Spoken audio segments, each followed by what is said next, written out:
You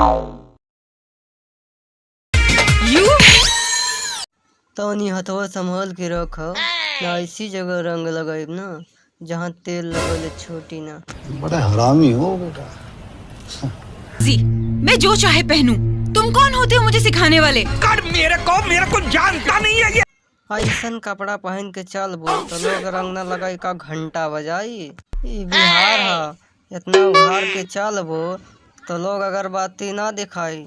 जोगिरा सरारा गाई हो तो जाई चोली रंगाई हो, तू कहूआ रे माई।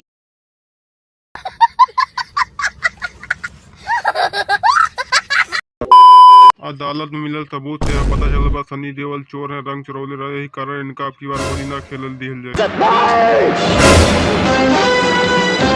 Order order.